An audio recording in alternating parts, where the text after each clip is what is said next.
Welcome. I'm Tracy Poisner, and this is the Undeletable Dad Podcast, a show for divorced or separated fathers. My job here is to guide you out of the thickets of parental alienation and to lead you across the threshold of the impossible to a real dimension where your children are securely held in the orbit of your influence.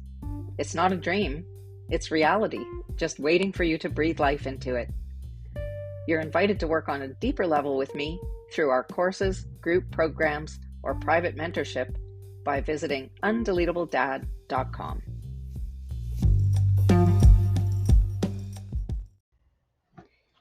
This is a replay of an episode from last summer, but this issue keeps coming up again and again, and I thought it would be a good time to listen to this one more time. Enjoy. Here's a question I get asked all the time. If I don't react to my child doing hurtful things to me, isn't that just encouraging more bad behavior? My answer is going to sound counterintuitive, and I wanted to talk about this today because it's really central to the kind of parenting you're being called on to do in this post-divorce world. You want to be able to say, hey, it really hurts my feelings that you're telling lies about me. Or, why don't you ever return my calls or messages? I do so many nice things for you, and you never even say thank you. Those are things the old you would have probably said if your child was doing hurtful things back in the days when you were living under the same roof with their mom. And it might have been a good thing to do back then, but it's not anymore. There's a different context now, and you need to see your place in the dynamic a little differently if you want to parent effectively. I had a conversation once with a therapist who wanted to know how best to help her client who was being alienated from his teenage daughter. She wanted to broker some kind of conversation between them where they could air their differences and specifically heal the dad's wound around his daughter's lack of affection towards him, which was like a cruel departure from the relationship that they'd always had. And what I said to this therapist shocked her. I said, it's not this girl's job to take care of her father's feelings.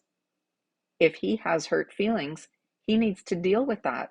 It's not the job of his child to manage his feelings for him. She didn't even know what to say after that. It was so obvious, but so counterintuitive.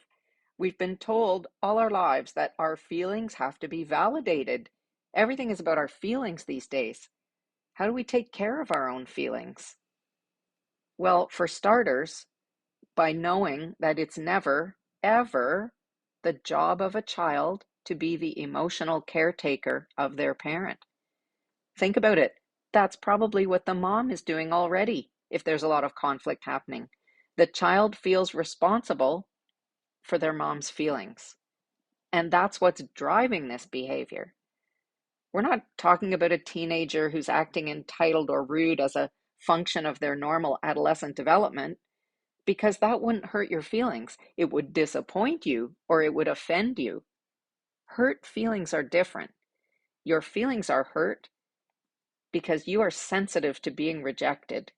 You perceive that you're being shut out and it feels like a knife in the chest. So if you want to feel better, you have to take the next step. After realizing that you're actually asking your child to do something to make you feel better, you have to realize what that would really mean for them. It would mean that you want them to let go of their survival strategy to help you survive instead. Like, take off your life jacket and give it to me.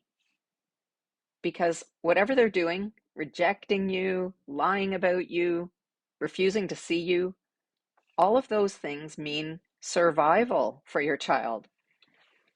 A child cannot survive without their mother's love. They know that you love them. They can count on that. But the other parent's love feels conditional. It's conditional on playing a game, and the game has rules. And whatever they're doing to you is part of how they stay in the game. You can't ask your child to tell the truth or answer your calls or even to acknowledge that they're being bullied or blackmailed by their mother, because doing any of those things would require them to essentially cut ties with her. And they can't do that. At least they don't think they can do it and still survive because of two things. They feel responsible for her happiness, and they don't think they're worthy of being loved if they stop playing the game. This is not a logical or a rational thing. You can't have a conversation about this.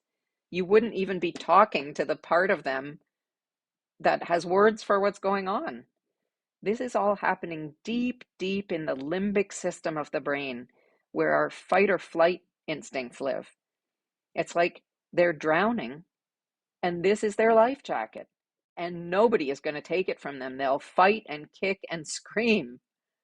Isn't that just what it looks like? So what I told the therapist was this: he doesn't have to ask his daughter to give up her life jacket or to make a choice about who she wants to love her. He can respond to this by showing up as a dad and telling her that he bloody well doesn't approve of her treating people this way, that it's not correct to ghost someone no matter who they are, that this is not how he raised her to behave in the world, and it's not going to be a very successful life strategy. He can tell her that as long as he's her father, he's going to continue to call her out on her shit because he loves her, and he's responsible for walking her across the threshold of adult life. And even though he'll always love her no matter what she does, it will never stop being his job to tell her the hard things that maybe no one else will have the guts to say. And that's what a father does. I recently heard from a stepmom I know about how her partner handled something like this. His kids were being severely alienated from him, and they were all in family therapy. And after a session, their mom came to pick them up. And as he was walking them to her car, his eldest child screamed at him, "What don't you get about this? We don't want to see you. When will you leave us alone?" He got right in her face and screamed back, "As long as you're a child, I'm your dad, and it's my job to keep showing up. It doesn't matter if you like it or not. I'm responsible for you. When you're 18, you can decide if you never want to see me again. But until then, I'm your father, and I'm going to keep loving you and showing up for you no matter what you say or do. That's what a dad is about." Oh my God, I could not have said it better myself. So you might do well to actually rehearse something like this in front of the mirror from time to time so that you're ready for when you get your chance. Literally, practice your speech. By the way, it doesn't matter what age they are. You can change it to, "I don't care if you're 25, I'm still your father, and I'll never stop telling you the hard things you don't want to hear because I love you." Don't expect it to change anything right away, but nobody could ever get tired of hearing something like that. It means, "I'll never give up on you. You're so important to me that I'll keep standing here in front of your hurricane." It means, "You can't hurt me because I'll always be bigger than you." What a profound message of security that is for a child of any age. So, back to the concept of whether you're encouraging or training your kids to keep engaging in the bad behavior. That only happens when you let them believe that they're winning, either by you sinking into a victim mindset where you feel powerless against your own child, or through neglect, which happens when you're being controlled by the frequency of your inner child. That's where you operate from the illusion that you're on the same level as your actual child, like you're engaged in some kind of playground altercation, and you can't actually see the bigger picture of what's happening. You're responsible for seeing the bigger picture. That's the adult perspective, and you're not on the same level. You're the grown-up. A child can't see their parent as flawed. They really do think that they're actually responsible for their mother's happiness. They'd be shocked to imagine that you require the same of them. It's unthinkable. They actually think that you're invulnerable, That's the most twisted part of this whole thing. They're certain that you can take what they're dishing out. That's why it's a life preserver. It's you underneath, keeping them afloat. And what about your ex, their mom?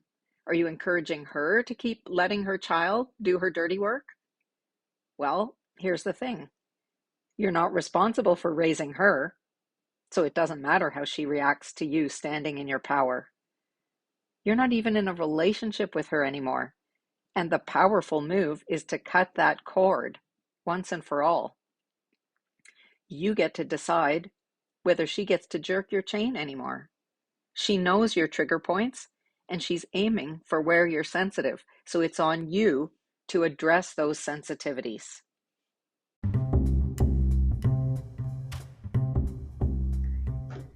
My mission here at Undeletable Dad is to help you use this challenge of parenting through a high conflict divorce to get you back up on your dark horse, as it were, so you can approach fatherhood with more purpose and conviction and true sovereignty than you ever would have done if you were having a cushy, ordinary life. If you're really ready for the personal upgrade that will allow you to stand your ground, find the right words to hold loving boundaries, master your emotional reactions, and deliver your full paternal payload intact and activated, reach out for a conversation about the different ways I can support you. I have a range of self-paced video programs to work on either on your own or with my help. And of course, the Rolls-Royce of support for divorced dads is VIP one-to-one mentorship, available for 3 to 6 months depending on your needs. Visit undeletabledad.com for an application form and the link to book your free call. Thanks for listening. Your kids thank you too.